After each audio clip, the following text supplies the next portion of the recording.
And we're live. Tom Panos, Phil Tarrant, Real Estate Exposed. Hope you're well.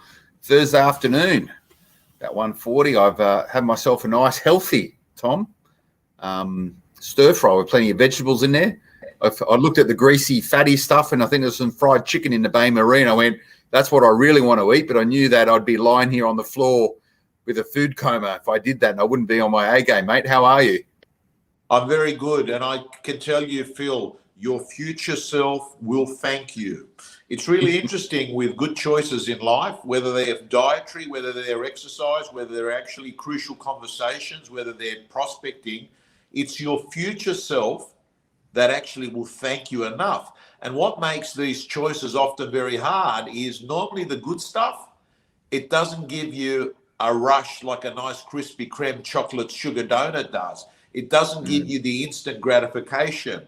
But Phil, you're a man that understands the power of delayed gratification. You're a man that understands that good things take time, and normally it's the bad things that happen in an instant in life, you know. And I'm glad that you're making good choices. Right, well, mate, there was a bottle shop. There was a bottle shop next door, so I did get myself a couple of bottles of Riesling. So maybe a little bit of good, a little bit of bad, a little bit of indifferent. Hey, listen, let me ask you, and I'd love to know to all our viewers that are coming on, what's the weight been like during COVID? Have you put on weight? Like, it's 2 months now in Sydney. So as people are coming on, I just want to ask you, everyone that's coming on, have you put on weight, and or have you lost weight, or have you stayed the same weight? Phil, what about yourself?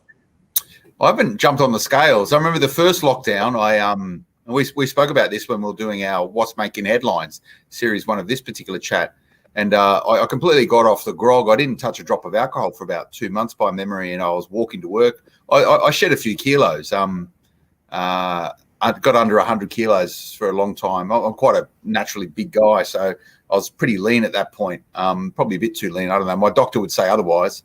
Probably say I need to be at 90 kilos, but I've never been that since I was about 15, I think. But this time around, different experience. I'm still trying to eat well. I reckon I'm hovering about where I should be, about the 100 kilo mark. What I would say. Well, how about you? I've lost 3 kilos. I've lost 3 kilos, but I actually think and look at this. I can't get over the amount of people, that have lost weight. 8 kilos. I've lost 8 kilos there. Sam's lost 12 kilos, right? Yeah, that's yeah. So it's to your point though, Tom. It's a little choices. So I'm making sure I walk to work. I'm making sure I don't eat crap during the day and the evening. I'll let my diet go a little bit on the weekend. I'll try and avoid sort of too many carbs during the week, but on the weekend I'll give it a bit of a crack, but still not overeat. But you got to enjoy it, and I think it's just the little choices day in day out makes all the difference. Yeah, Mark Tucker's lost 10 Ks. 10 kg. A lot of people have lost weight, and I'll tell you one of the reasons why. Now, Phil, what's interesting is that I think that when you've got time in your life and you create a bit of margin, you actually make better decisions, because when you're under the pump, you know what it's like? Like, here's my life prior to having time. Rush, leave a conference, get to the airport. Oh, wow, look at the time. It's 2 o'clock. Wow, shit, I haven't had lunch. Oh, I'm starving, man. I just realized. You go over to the Qantas Lounge buffet. What do you got here? Okay, great. Yeah, I'll have 6 of those. Bang, quickly stuff them in. Oh, flight's being called. Okay, I'll just have a bit of that cheese. So what happens is you make worse choices because you don't plan for it, right? And I've got to say, the other thing, and there's Vanessa, she's lost 5 Ks. Well done, well done. I think people's, I was saying to John McGrath yesterday that one of the things that's benefited for me is during this lockdown period is I sleep a lot better. And the reason is I don't have to worry about being at a flight or at a conference in time. It always plays on my mind, don't I miss that flight?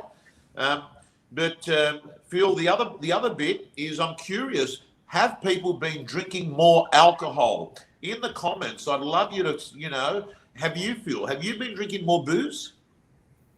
I wouldn't say more.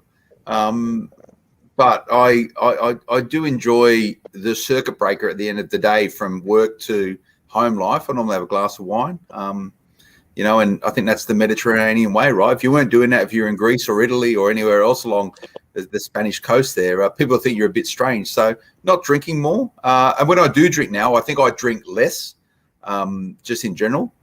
Frequency, sort of okay, but there's no big sessions, right? Like, I work in an industry and I sort of cover a lot of ground. I go to a lot of functions, normally in person. So I'm not doing that. So I reckon I'm not drinking as much in quantity, but my frequency is probably pretty reasonable.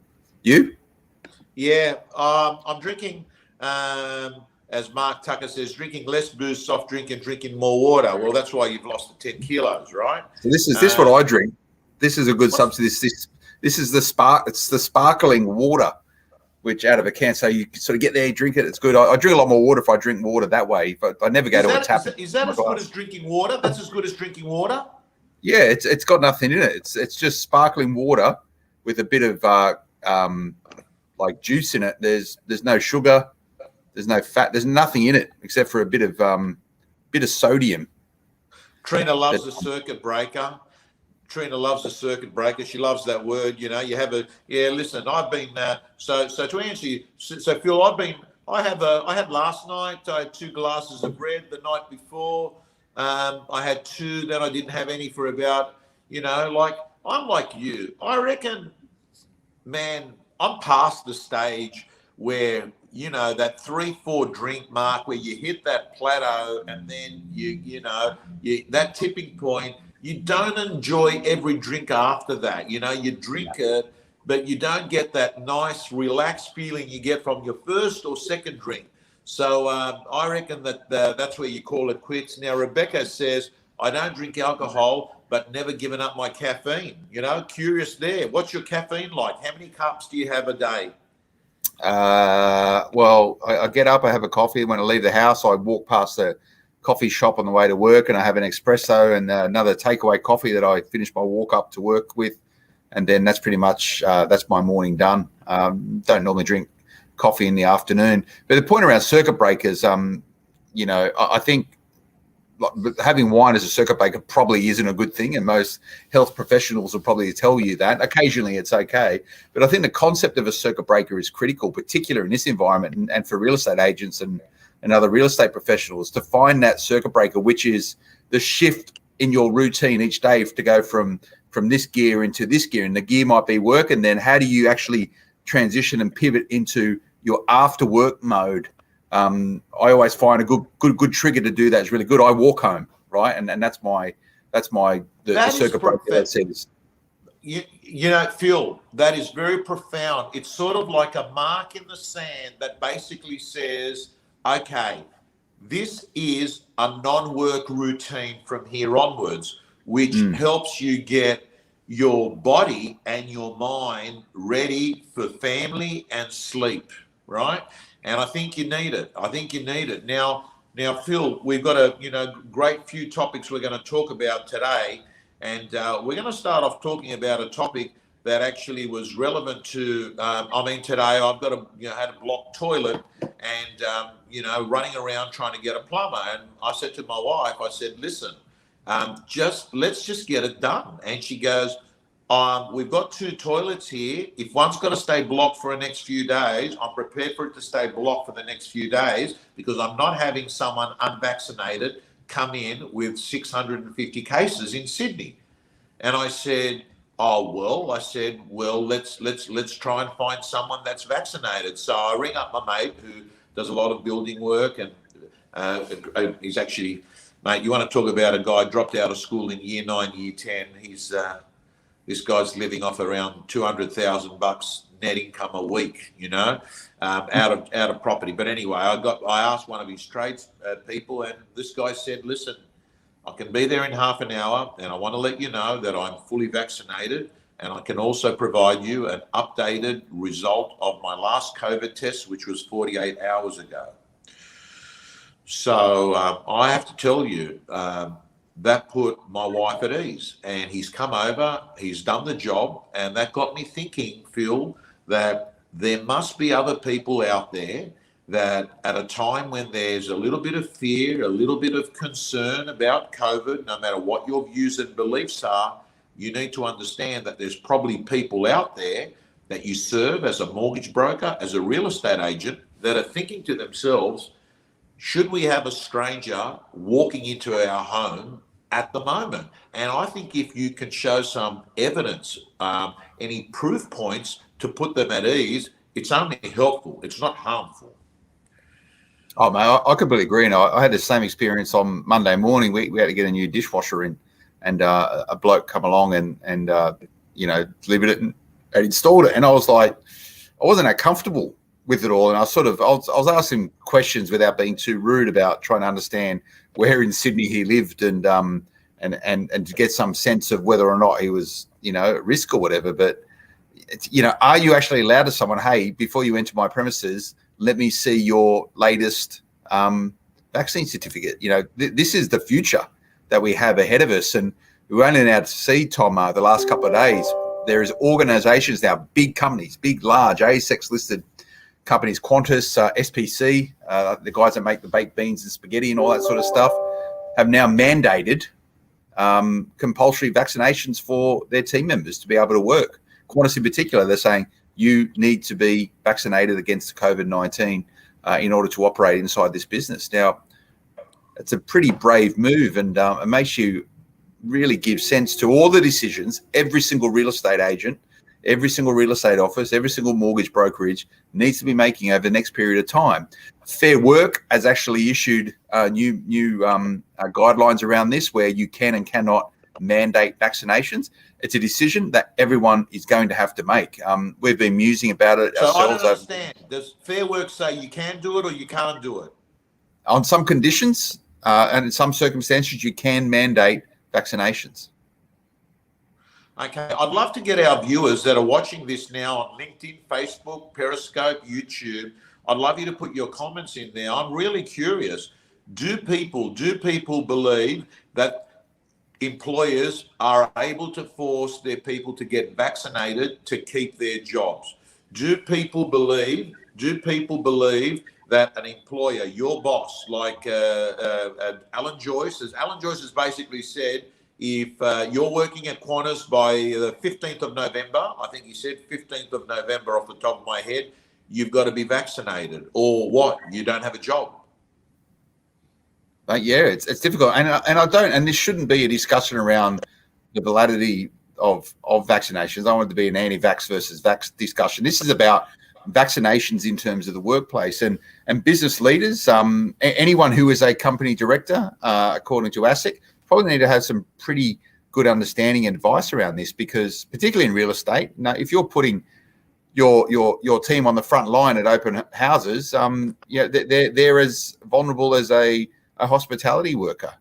They're out there and they're meeting people. That's their job.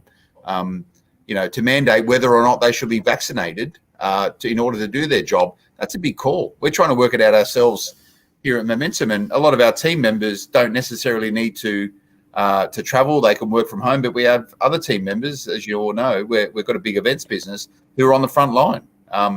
Do we mandate vaccinations for those people? And we're already seeing, as an organisation, some team members saying, well, I don't want to come back to the office until I know that everyone else is vaccinated. So it's got to be a bit of a murky grey world for a little while until we get some sense on how best to approach this. But real estate is in a very interesting position, Tom. What's the comment saying? Yeah, well, we had one comment there saying, well, Vanessa's just come in there. Yes, it's going to happen. Right, wrong. So she's saying it's going to happen. Chris is basically saying they have staff's safety to consider as well. So yes, it's to protect their businesses or others inside, jobs to minimise the risk. Absolutely, to prevent risk to others, says Chantel. So it appears... It's 100% so far. Okay, yeah. Then we got sometimes when I close my eyes, I can't see. Yeah, Sam, thank you. That's profound. I don't know what that means. Not my boss, as he's not interested in getting vaccinated, but I received my second anniversary, says Patricia. We got David Hastings. Could take my dogs to the boarding kennels are less vaccinated. Same rule should apply to people in the workplace. Okay. Good to see you, David, from one of the great agencies, Paul Biller in Double Bay. Surely we still have rights. This is like discrimination. You don't ask if you don't get. Okay, so that says Lorraine. Let's have a look. Danny says here, stop saying anti-vaxxers. Don't want to be forced to take a vaccine that is only 6 months old. My body's my choice. Absolutely, Danny. And I believe that you should be able to choose what you want to do. In fact, I would go as far as saying, okay, let me just finish. I've taken every vaccine. I would mandate any form of I would never mandate any form of medication. Yeah. Okay. No, if I want employers vaccinated with emergency vaccine, then take the liability for any vaccine injury. Okay. We should still have a choice, says Lorraine. Brett Sutton. What happened to the freedom of choice? Vax doesn't prevent transmission. Fully vaccinated and happy. I've got to tell you, Phil, it's very obvious. This is a subject that has strong opinions and views, right? Strong opinions and views. It's actually created a bit of it's divided people, you know. It's divided people. Now, Phil, tell me if I'm wrong. Tell me. I feel like if I went out and did a press conference tomorrow on the roadmap on what should happen next, I think that this is what I would say. I'd say, ladies and gentlemen, I'm letting you know that on November 15, we have a day called Australia Day 2.0, correct? This is the day that we celebrate. We go out of lockdown as a country. So I'm letting you know that's the date. We're also letting you know by that date, there will be enough vaccinations for everyone to have taken it. Enough vaccinations for everyone to have taken it. Now, when we open up, I'm letting you know that those of you that have been vaccinated, here is your do's and your don'ts. Those that have been non-vaccinated, here are your do's and don'ts. In addition to that, if you've chosen to not get vaccinated and there were no health reasons for it, that any pre-existing conditions or any medical advice, otherwise, we're letting you know that if you're backing yourself, you've also got to pay for your medical bills, right? Because you've taken that position. So, gang, it's over to you. See you on November the 15th, all right? So, Phil, I think it gives people choice. I think it gives people a roadmap. You're freezing in and out occasionally, Phil, or I don't know whether that's me or you. Are you? I'm not frozen, am I? No, you jittered a little bit, but you're good now. We're back. Okay. So Phil, I think it gives people choice. I think it gives people the ability to say, I'll make my decisions. I also think it gives people a bit of a roadmap and says to the people, that's the deadline date. This is what we're going to do. And I think that having some sort of line, a plan, a map is better than just sort of rocking up at 11 o'clock every day saying vague things which are normally, oh, it's not good, blah, blah, blah. Give people an absolute choice. What do you think about that? Well, Tom, no doubt you could probably channel, you know, a lot of the work that you do on scripts and dialogues in real estate sales, you know, dealing with uncertainty and giving information to people that might not necessarily be the information that they want, how to manage expectations. They're all good sales and selling skills. And I think at the moment, and we'll talk about the New South Wales government, they're not doing that very well. I agree with you that we need at least some sort of plan. I know different industry sectors are talking about, hey, how do we go back to that sort of 4-phase plan that we had as we came out of the last lockdown that pretty much said at phase 1 it's going to be this, at phase 2 it's going to be this, at phase 3 it's going to be this, phase 4 is going to be this. We're currently at phase 1. We want to get to say phase 2, and we reckon it's going to happen by this point in time, and this is what needs to happen in order to do it. We don't have that roadmap effectively at the moment. It's just, hey, cases have gone up a little bit more at 600 plus. Stay at home, get vaccinated, get tested if you have symptoms. Like, it's the same old things. And you know what it's like, Tom? If you keep telling the same thing over and over and over and over again, people stop listening to you. And I think that's very much what's happening right now. People are super fatigued by not only the environment, the circumstances that they're in right now, but probably the repetitiveness of the information coming out of the state premiers. Tell us something new. I've even stopped tuning into the 11 o'clock press summit because There's nothing new. It's the same old stuff. They've got to change the script. What is the definition of insanity, Tom? Just doing the same thing and over and over and over and expecting a different result? Yeah. No, I agree.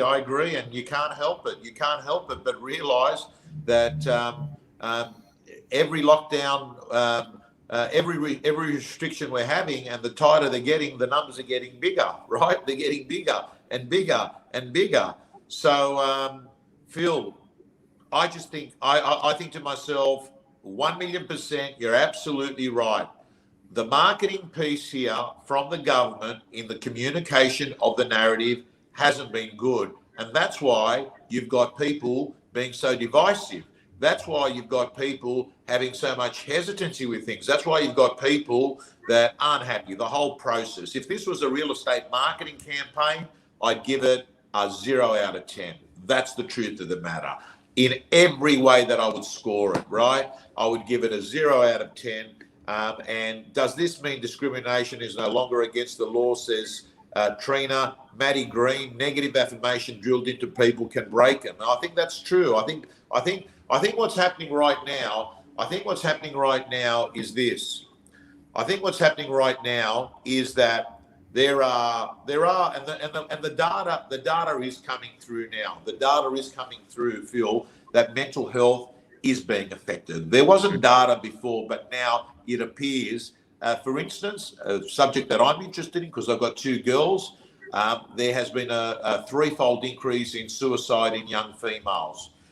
There has been organisations that take distress calls, panic button calls, if you like, are actually at an all-time high. Lifelines keep reporting that they're breaking records, continually on the number of people that are calling.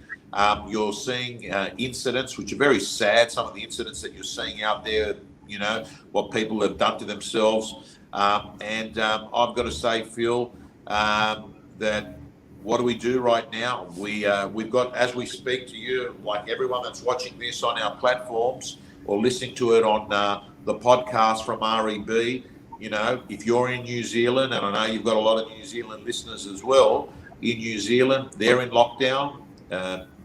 Melbourne's in lockdown, Sydney's in lockdown, all of New South Wales is in lockdown, Canberra's in lockdown.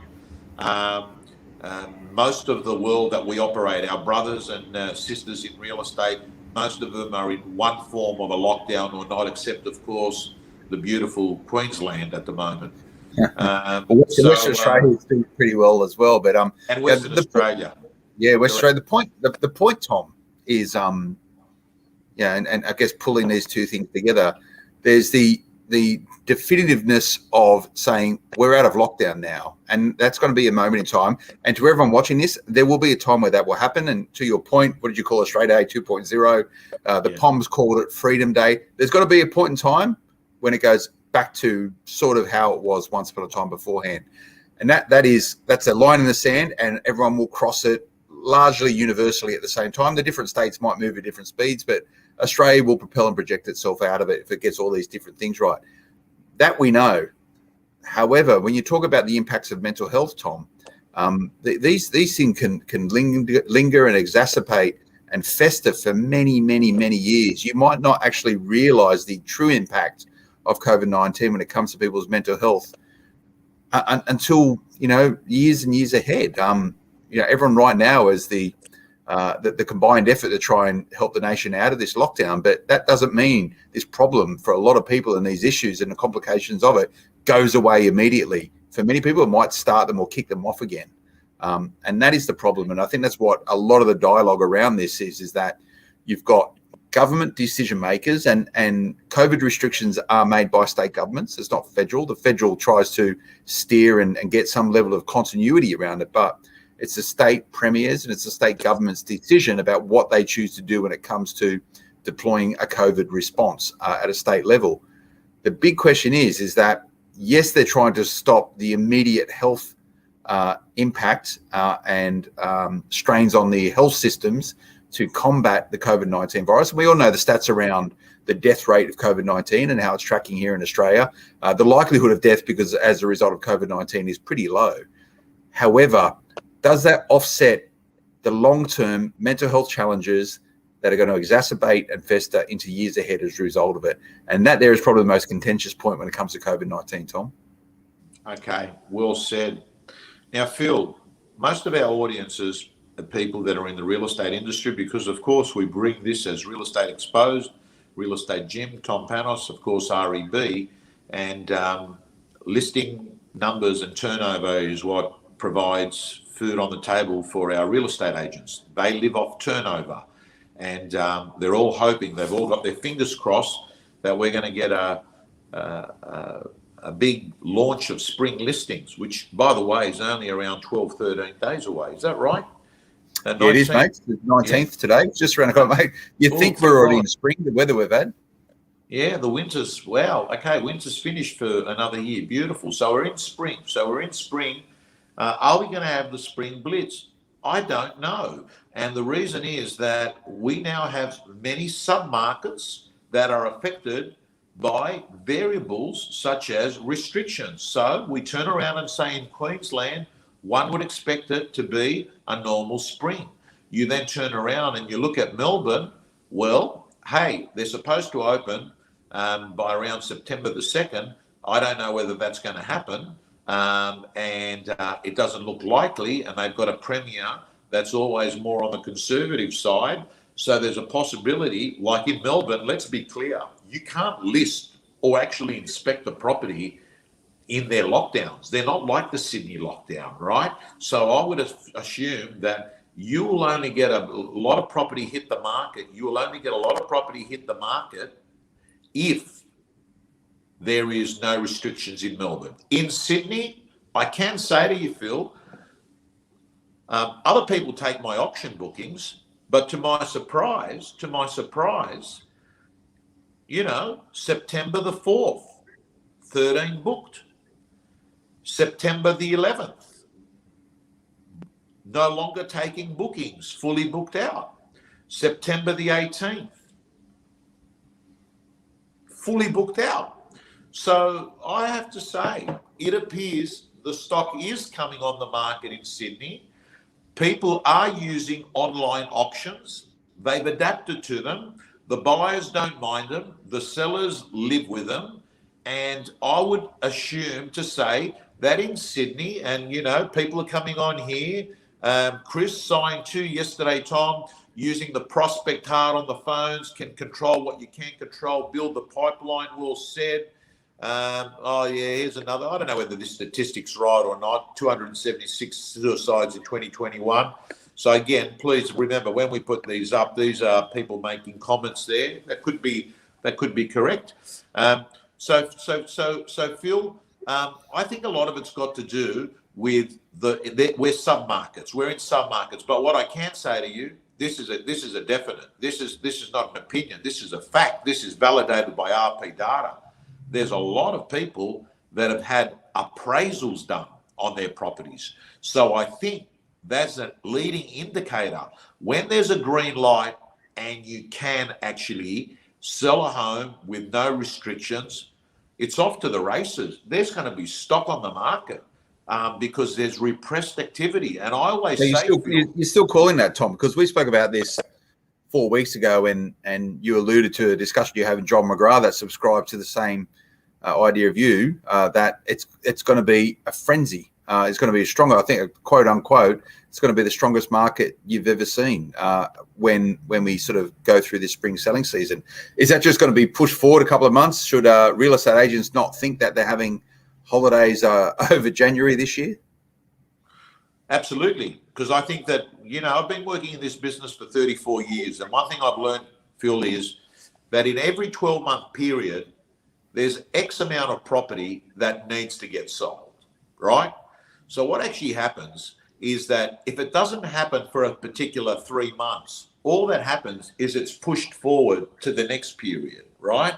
People still have reasons. What are the reasons? They divorce. They need more space. They need to relocate for work purposes, right?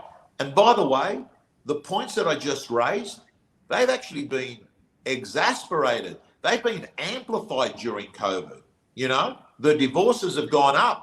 the reasons having to people move have gone up, right? They don't have to actually be living next to the CBD anymore, or they need Zoom rooms, you know. Lisa Novak, one of your winners of the REB Award for Most Innovative Agent, I think she won. Prepare for the end of year lockdowns. Anything other than that is a bonus. That's not bad thinking. You know, she's basically sort of saying, prepare for the fact that we may be in lockdowns. I think she's referring to Sydney because she's a Sydney girl. That we could be there. I mean, by the way, Phil, if you had to have a rough guess, when's the Sydney lockdown end?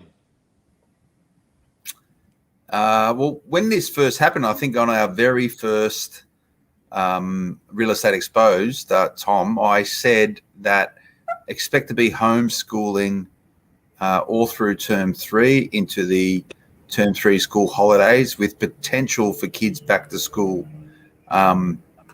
in that term 4. We've seen at our school, we've got a lot of the after school type activities, sports and all that sort of stuff that our kids do for term 4. They've handed us back the money. They haven't moved it on. Surf Lifesaving doesn't start until January. They've cancelled the first half, which normally starts in December. So I'm calling really late November, first week of December. And I say that in that I reckon the impact for a lot of small businesses, particularly those that operate in retail and hospitality, that area, that time over the summer is critical time for them to generate income. Those businesses that have a lot of seasonal cash flow, unless they're in the snowy mountains where people go skiing, it's such a critical time that they're open at that point in time. So I reckon that the state governments, will be working out how they can get these businesses open for December, so they can actually help them get money into their coffers, because it's costing billions of dollars in stimulus into these businesses. It's impacting them considerably. A lot of people say that the governments don't really understand what it's like to run a small business. They want businesses to be open. They want small to medium enterprises to be open. So I reckon their target would be very, very early December to get everything opened up by. And when you look at it now, what is it? August is 4.5 months away. Is that possible? They hit their vaccine numbers potentially, and it's going to end up, and we spoke about this last week, once we do get to, once we do get to 70%, 80% vaccination, is the numbers they're banding around to give some confidence of a sense of normal operations. The biggest and the most challenging issue for state-based premiers and state governments right now is that they can't say, hey, go and do this and then we'll unlock it. But then at that point in time, when we get 70, 80%, they go, no, we're still going to keep the place locked up. And that there is a key point, and state governments need to be very, very careful about what they're saying today and then making those promises for today that they can't keep for tomorrow. Okay, well, Tony's just saying that he's a school teacher saying that, client school teacher to Christmas. I've got to say, Phil, my daughter's doing a trial HSC from her bedroom as we speak. They're doing a trial HSC at home. She's doing it at home. She's doing a trial HSC at home. Last Thursday, she got called in the morning to rush to PLC at Croydon to do her cello piece for her HSC. How'd she go, mate? She must have done okay, because she only speaks to me when she stuffs it, So she must have done okay. Very proud of her, because she's been focused. She does the work. But Phil, next week, because we are going to run out of time, next week we're going to talk about how much technology an agent really needs. Are they overutilizing it at the moment? But I'm just going to leave our viewers, our listeners on REB here, and everyone that's tuned in. I sort of agree with Phil that we're talking more November, December. So what does that basically mean? That we're not even at the halfway mark, right? And this is not to scare anyone, not to make and stuff them up on a Thursday, but basically to factor in that, you're in a marathon, it's not a sprint, and you're at the halfway mark. And I reckon that, well, actually, you're before the halfway mark. And I've already seen this week, Phil, lethargy, tiredness is starting to come in with people. I know it from the phone calls I'm having it. I felt it myself, right? All I'm going to say to you, you've got to be lockdown fit. And lockdown fit means you've got to learn to manage the art of free time, Phil. Because when you're in a work environment, the culture sets the tempo. The culture sets the pace. All of a sudden, you as an individual must learn to manage free time. And what that means is that you need to be the architect of your day. You need to actually create routine and mini habits in your day. And those habits have to be processes that still keep you in the game. If you can do Zooms, you do Zooms. If you can do phones, you do phones. If you can do private inspections, you do private inspections. You keep the exercise going. You make sure that you're staying in tune with your company. I urge everyone, Phil, every real estate company should be having a Zoom meeting every morning anywhere in the world at the moment that is in a lockdown. They've got to keep people close. They've got to over-communicate, not under-communicate. Because it's really easy, Phil, it's really easy for people to become disillusioned and fall on that pajama slope, fall on the Dan Murphy's lunchtime drink, fall on the Netflix and Stan, have a joint type thing. Let's chill out. You know, there's nothing I can do. That's absolutely rubbish. I can tell you right now, Phil, there are people in the real estate industry that are doing incredible things because they've realized that the method has changed, but the game's still the same. Stay in contact with the customer. Yeah, well, according to you, Tom, it's going to be the heady days of real estate when we come out of this lockdown. So I think it was a comment there from one of our viewers right now said, get ready, get fit during this period of time and do the work now, build your pipeline. All these properties are going to come on market. Do you know the vendor who is going to be doing that? If you don't, it's time to get to know them. Guys and girls, stay healthy, stay safe, stay relevant. This is Tom Panos with Phil Tarrant, REB Real Estate Gym, coming together every week where we talk about various subjects, real estate exposed, of course. How could we not be talking about the current environment? So, Phil, have a great week. Tonight, I believe McGraths have got their awards night. They've gone virtual. So John sent me a message there. Good luck to the McGrath agents. I hope you enjoy your night and stay safe. See you later, Phil. See you, Tom. See you, everyone.